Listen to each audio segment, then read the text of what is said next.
sekarang sebelum ramai sekarang tuh. Iya. Nyanyi di situ Januari, Februari, Maret, April, Mei. Selama 5 bulan tiap minggu ngasih duit tuh. Kan ada meja tuh di bawah di tap gini.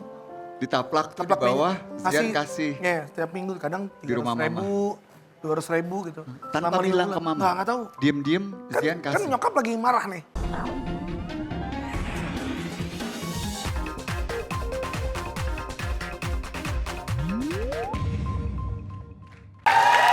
Dahsyat Pod kembali hadir menemani sahabat dahsyat.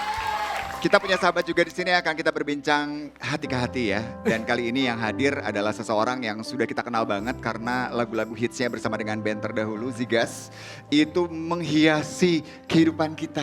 Menghias. Masa remaja asik kalau gue. Remaja. Iya gak sih? Waktu Iya, tahun iya. berapa tuh ya Zigas? Awal 2009. 2009. Wow. 2009. Dan satu hal yang mungkin orang jarang tahu ya ternyata Zian ini perjalanan hidupnya tuh wow. Keren banget sih. Agak malu nih dibahas malu. Kenapa malu? Agak malu, udah metal sekarang kan. Metal kan cuma kelihatan di luarnya aja. Tuntutan peran ya. Tuntutan peran, suara pun terdengarnya serak, rocker. Tapi ternyata dalam kehidupan sehari-hari Zian ini nggak ngerokok, tidak minum alkohol, Iya. kayak hidupnya Iya. sehat, Iya. ya kan? Bener kan? Jadi banyak yang, wah nggak sesuai banget nih dengan penampilannya, jangan salah sangka ya. Kalau teman-teman yang tahu pernah kenal di dunia malam atau di klub-klub gitu kalau manggung mereka tahu sih. Jadi kalau ada orang-orang, oh Zian begini nah. Menurutku sih itu katanya aja gitu. Iya. Kadang kita satu meja dengan orang-orang yang berkumpul, terus dilihat orang, oh itu Zian duduk di situ sama yang pada minum-minum, tunggu dulu. Iya. Lihat gak dia minum apa gitu. Yes. Cuman gua kan bukan tipe orang yang validasi ya. Ya, I don't care lah. Cuman orang-orang terdekat aja yang tahu. nggak peduli dengan validasi orang luar. Pun ketika memilih pekerjaan-pekerjaan di masa sulit dulu ya, Oh, iya. semua pekerjaan tuh tukang angkot tadi udah disebutin.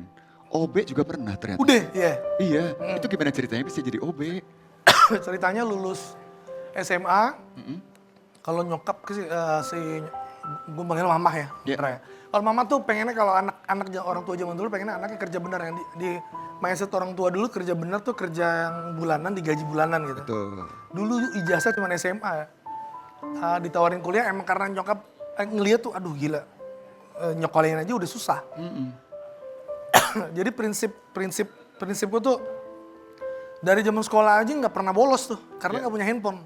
Kalau mau nyari anak kan pasti ke sekolahan kan. Betul. Nggak pernah tuh, cuman bandelnya di sekolah. Nah lulus SMA, ya berdikari sendiri lah ngamen.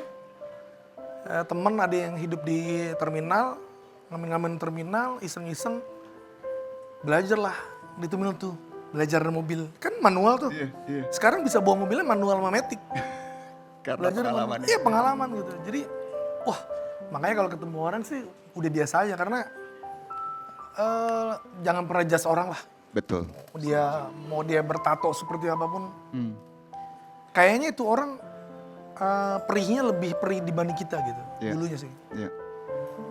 Jadi belajar dari yang kayak terus jadi OB dari situ ngamen terus ketahuan nyokap disuruh kerja sebelum jadi OB itu di cleaning service. Cleaning service.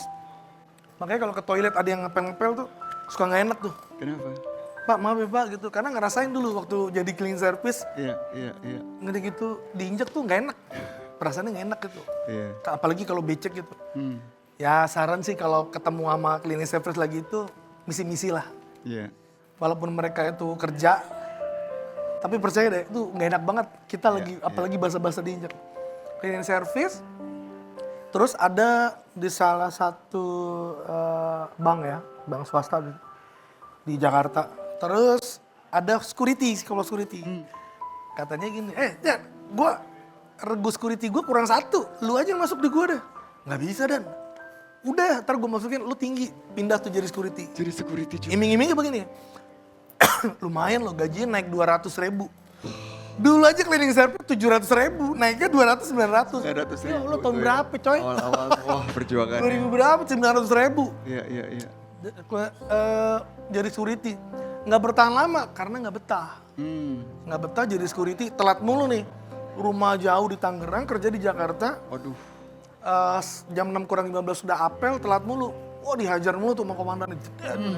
Nggak betah, keluar, ngamen, ketahuan lagi sama mama. Disuruh lagi jadi kerja OB. OB di, ada salah satu bank juga. Itu nggak bertahan lama. Begitu keluar dari OB, ngamen, ketahuan sama mama. Dibanting lah tuh. Gitar yang buat ngamen. Buat. Udah dibanting, baru le cabut minggat. Karena? Ya karena Kecewa. Minggat. Karena nyokap kan pengennya kerja bener tuh ya itu dia. Cuman pikiran gue waktu itu, gila 900.000. Gue mau nabung apaan begini, mau ngasih orang tua gimana.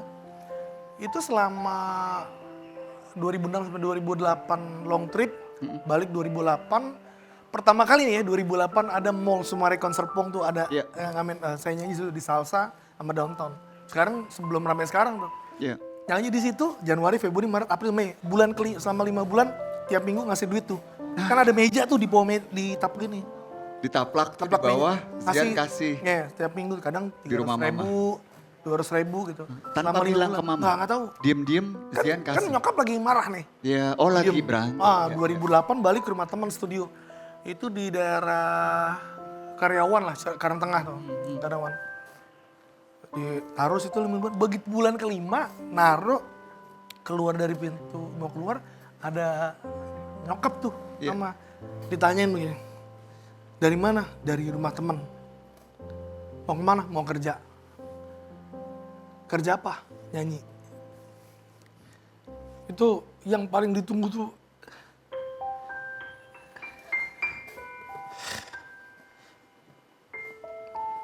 Pulang kerja, pulang ke rumah. Ada mama yang menunggu. Sorry. No, it's okay banget.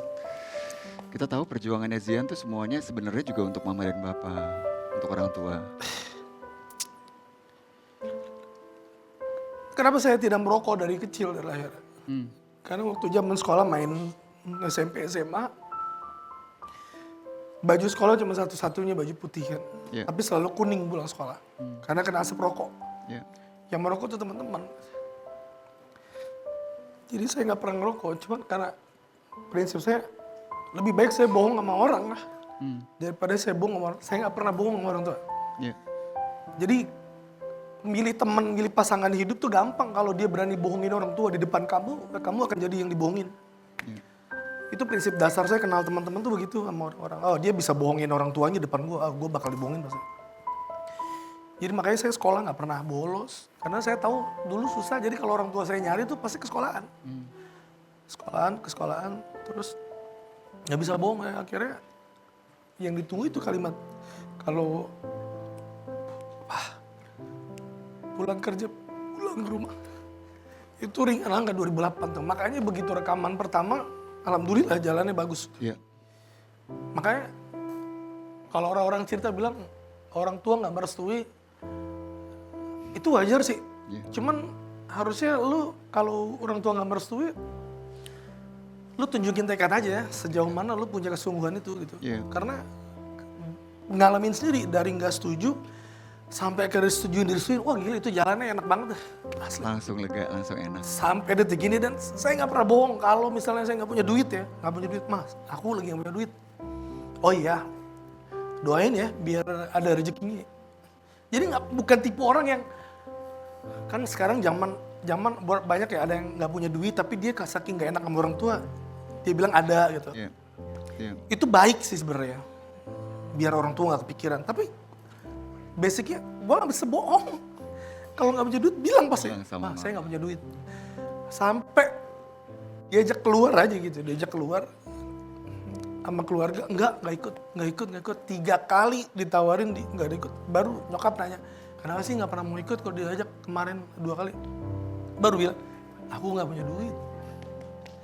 Terus baru nyokap nanya, kalau kamu punya duit, kamu nggak pernah bilang. Ya kalau punya duit ngapain bilang, jalan aja.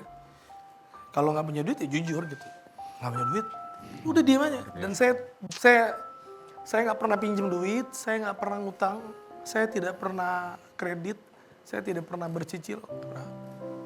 Sampai bos label saya zaman COVID tuh. Hmm. Lu aman? Aman. Ah, lu butuh uang betul? Enggak, aman. Ini kayaknya bos gue nonton nih. Tapi ini juga satu hal yang mungkin orang nggak tahu ya. Selama ini melihat Zigas dan juga Zian tuh sebagai vokalisnya tuh band yang wah rock. Kesannya sangat keras. Ternyata ketika berkaitan dengan orang tua terutama mama tuh memang semua orang ya pasti ya. Ada rasa yang halus tentang mama gitu. Sekarang mama gimana kabarnya? Alhamdulillah baik. Baik, sehat? Baik, sehat. Sehat, walafiat. Papa sehat, mama sehat. Kita boleh telepon mama gak sih? Aduh, mati lah kawan. Boleh nggak? Pengen tahu deh kita ngobrol sama mamanya Handphone nih. Zian ya. Oh oke. Ah gila. Kita coba ngobrol. Boleh minta mikrofonnya buat nanti kita ngobrol ya. Ya, Mudah-mudahan diangkat ya. semoga ya. Mama pagi-pagi biasanya lagi ngapain tuh? Zian? Biasanya dia bangun subuh belanja sih. Nggak ada nih kayaknya nih. Yang ini ya? Oke, siap. Oke, sedang dicoba mama. Tuh, aduh lucu banget lagi. Ini mama sama cucu. Enggak sama ponakan. Oh ponakan. Gemes banget. Sedang kita coba ya, coba kita izin ya. Nah, boleh. Kita dengarkan dulu. Semoga mama lagi nonton juga nih dahsyat. Mudah-mudahan sih ya. Soalnya dia suka ngaji dia. Ah, Nyokap tuh kalau di rumah tuh ngajar deh, ngajar ngaji. ngajar. Senin sampai Rabu, hari Kamis biasanya, Kamis Jumat suka tawasulan, ngaji-ngaji gitu-gitu. Oh kan? Wah, tidak diangkat ternyata. Nggak bisa. Gak apa-apa Iya deh, kan? sambil kita coba lagi Boleh. gitu ya. Kalau melihat sosoknya mama tuh, beliau tuh sehebat apa sih Zian? Hebat banget lah. Heeh. Menurut yang pernah kenal saya dari dulu sampai sekarang, yang pernah tahu nyokap, semua teman-teman atau orang-orang di masa lalu pasti yang ditanyain tuh nyokap pasti mama. Karena saya pernah bawa teman-teman dari yang bentuknya seperti apa, dari yang compang-camping, dari yang sampai muka-muka ketutupan tato, dari yang dia mantan keluar dari penjara, dari yang dia narkoba, dari yang dia segala macam. Nggak pernah tuh ngomongin, jangan pernah main sama orang-orang ini. Enggak ya? Nggak, Mama tuh benar-benar gak mau menghakimi. dia bekas sampah masyarakat nggak pernah tuh. Iya masuk. Tuh. Diterima dengan ramah, diterima dengan senang hati. Tapi pernah. Zian merasa sudah memberikan semua yang terbaik untuk mama nggak? Atau ada yang masih ingin diberikan? Kalau menurutku sih ya, sampai kapanpun seorang anak tidak akan pernah bisa ngebalas ya. Tidak akan pernah bisa membalas atau tidak akan pernah bisa memberikan merasa sudah memberikan semua, nggak akan pernah terbayar. Nggak akan habis ya. Kapasitas kita karena gue laki-laki ya, terus berupaya terus memberikan yang terbaik aja, terbaik. Sampai saya kenal banyak teman-teman yang profesi lain ya kayak ulama, kiai, gus gitu. Berteman saya nggak pernah berguru sama mereka, tapi berteman gitu. Berteman gitu. Dan saya begini nih, nggak pernah lepas begini, ada tindikan. Gini, saya ketemu siapapun nggak pernah saya lepas. Artinya menurut saya kalau saya di depan aku di depan mama begini. Begitu saya ketemu ulama, ketemu kiai, ketemu Siapapun apapun lah itu. ya. Tetap. Terus saya harus lepas, berarti saya lebih takut dia udah dibanding ibu saya. Benar. Menurut saya sih gitu ya. Oke, pagi hari ini kita dapat satu sisi yang belum pernah kita lihat sebelumnya dari Zian ya. Betapa hormat, cinta, dan sangat sayangnya sama mama. Ini karena mama sudah kita coba telepon 2 kali ternyata belum terhubung. Mungkin Zian ngomong aja, siapa tahu mama lagi nonton. Apa yang mau disampaikan ke mama? Kalau beliau lagi nonton sih,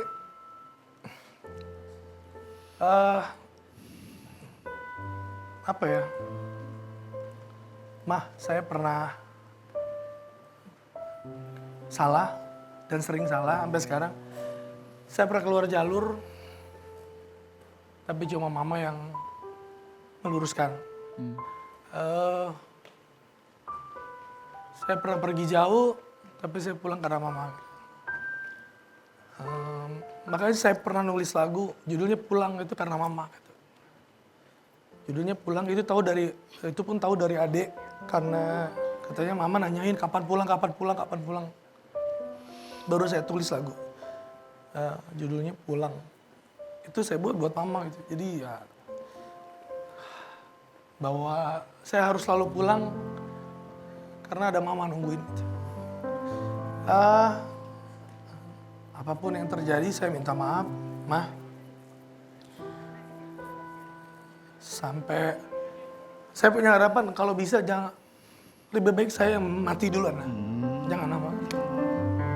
Kenapa gitu? Karena saya pasti hancur kalau mama nggak ada. Mau ucapin terima kasih sama mama. Oh, big thank you lah. Terima kasih. Dan juga sahabat dahsyat semuanya yang saat ini mungkin juga seperti Zian ya, pernah lah namanya juga anak dan ibu, hubungannya tidak selalu baik. Mungkin satu saat pernah terpisah karena satu dan lain hal, tapi Zian membuktikan bahwa kita bisa untuk selalu pulang ke rumah, dan rumah kita yang terbaik di dunia ini adalah mama. Iya. Benar ya? Betul. Wah, Zian, sukses terus. Karena saya percaya orang-orang yang cinta sama mama, yang berbakti sama mama itu akan dikasih jalan yang sangat indah banget sama Allah. Selalu dimudahkan, bener nggak? Betul. Apapun itu ya kan? Semua lah. Saya Nggak ada duit, nelfon mama bilang jujur, mama doain, tiba-tiba ada aja rezeki entah dari mana ya kan? Itu best. Punya nggak punya duit, Mm-mm. jujur lah sama orang tua. Yes. Nggak usah nipu. Betul. Nggak usah. Sebenarnya kalau suka dapat sama fake orang gitu ya, kepalsuan dari orang ya, kitanya juga jangan dulu gitu ke orang tua. Nggak usah nipu, nggak usah halu juga. Nggak usah. Nah, bicara soal halu nih, halusinasi lagu baru nih. Iya. Tentang apa tuh? Zian? Bukan kalau ini melencengnya lebih ke semua dalam tentang sosok apa ya, cerita suka menyukai perempuan, tentang kasta, kita siapa dia siapa, oh kayaknya nggak bisa nih, nggak mungkin. Tapi kalau soal perasaan itu bukan halusinasi, itu kenyataan. Kita boleh dengar gak nih sekarang? Oh boleh dong. Boleh dong, kita kesini dulu ya Zian. Berikan tepuk tangan untuk Zian. Thank you banget Zian buat perbincangannya yang sangat inspiratif. Dan sahabat dahsyat, ini dia nih. Kita mau dengerin lagu persembahan dari Zian yang mungkin juga bisa relatable ke kita semua yang pernah suka sama seseorang, tapi kok kayaknya nggak mungkin ya, sepertinya kita berhalusinasi. Tapi soal rasa nggak ada halu-halu ya, rasa itu pasti nyata. Oke, langsung aja, ini dia Zian dengan Halusinasi.